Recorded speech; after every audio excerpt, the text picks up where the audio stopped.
The roll-on, roll-off ship, commonly known as a ro-ro ship, is a large vessel designed to transport wheeled cargo, including cars, motorcycles, trucks, buses, and even railway wagons.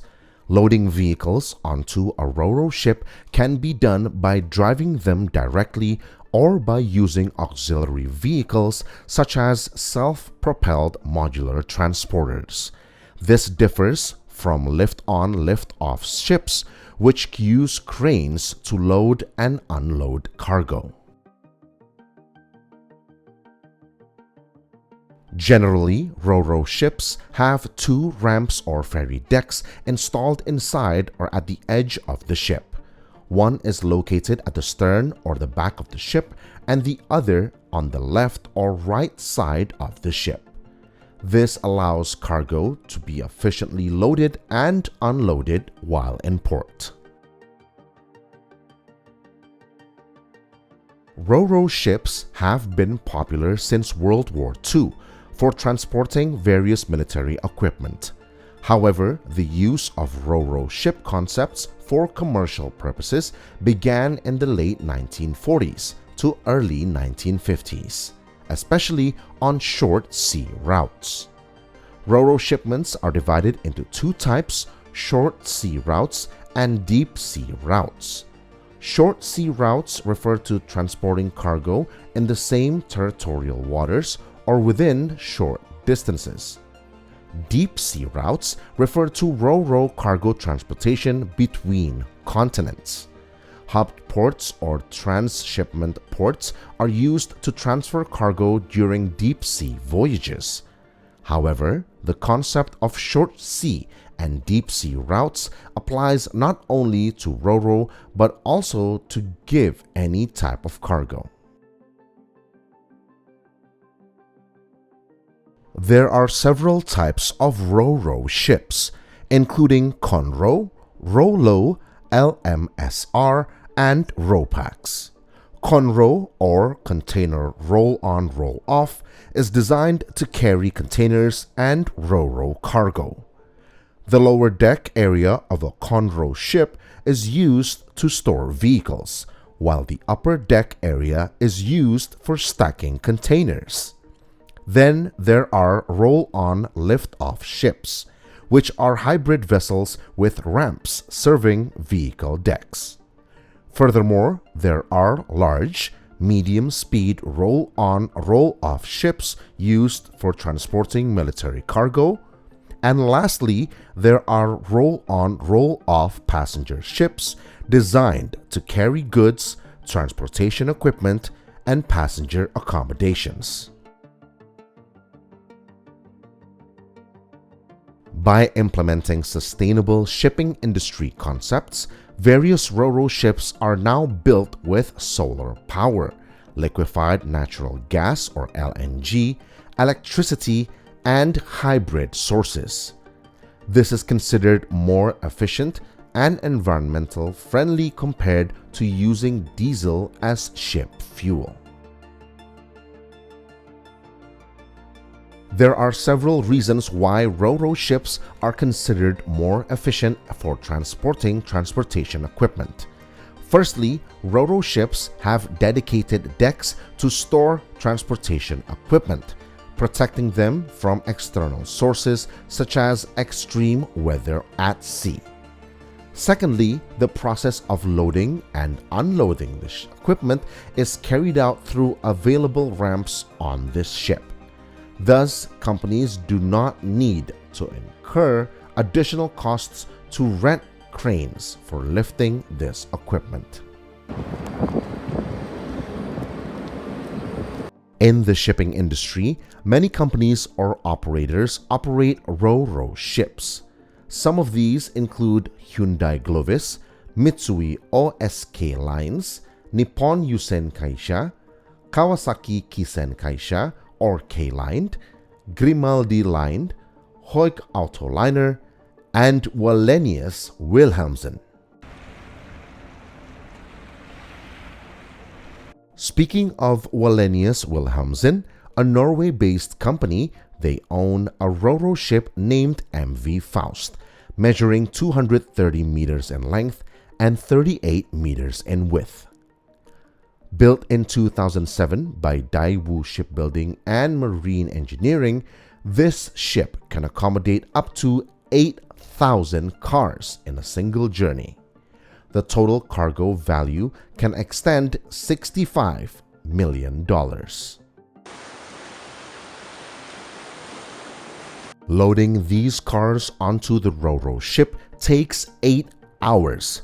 The crew must work according to schedule because even slight delays can disrupt the ship's departure schedule.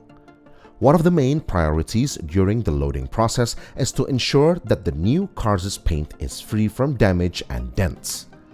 Loading these cars is a fast and careful process. Throughout this process, the shipping personnel continuously monitor the crew's performance in moving the cars into the ship.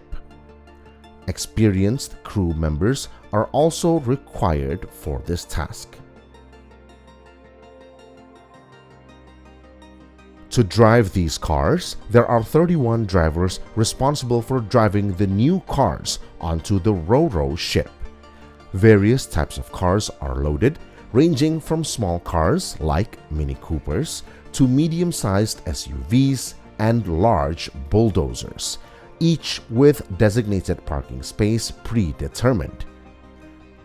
Each car is fitted with a barcode affixed to the front windshield for scanning and registration processes, facilitating tracking later on. The interior storage deck for cars is equivalent to 11 football fields in size. Once properly parked, these cars are secured with straps at the front and rear to prevent collisions during the journey. The crew must also ensure that the spacing between these cars is uniform, not less than 1 meter. With each car costing over $500,000, they must be handled with extreme care and secured with 6 sturdy straps.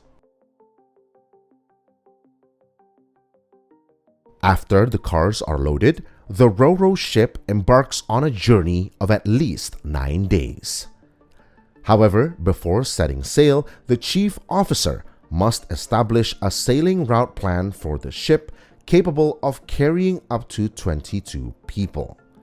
This is imperative, as this cargo is intolerant to any misunderstanding.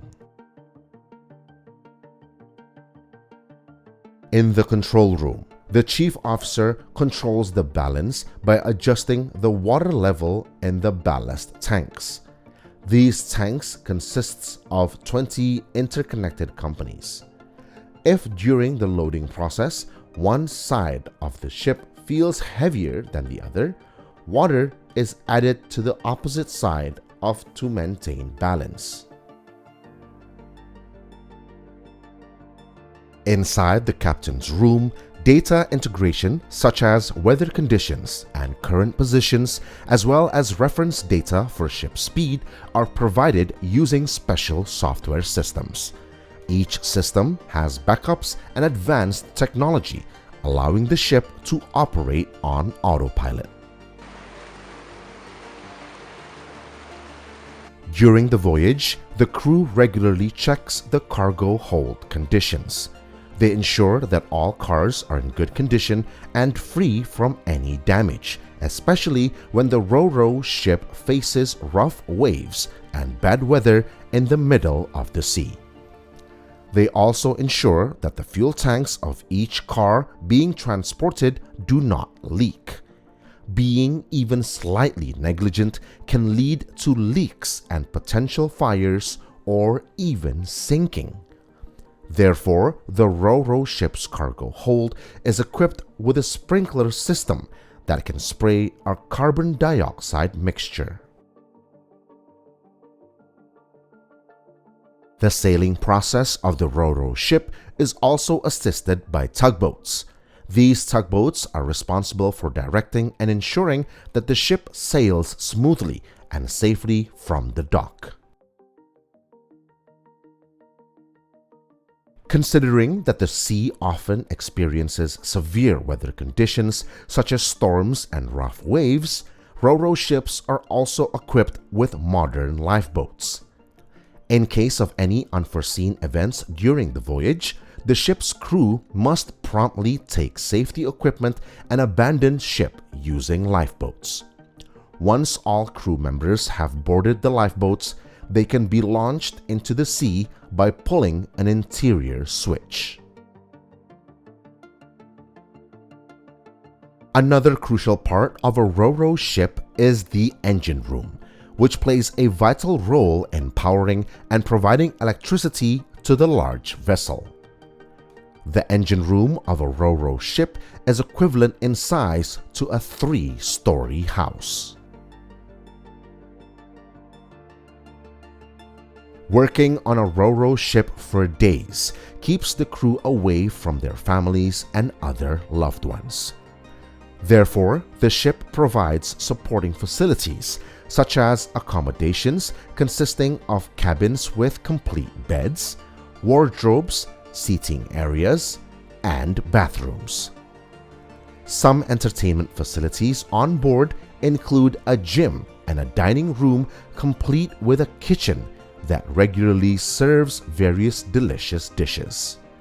With these facilities in place, the quality of life for workers on board is ensured.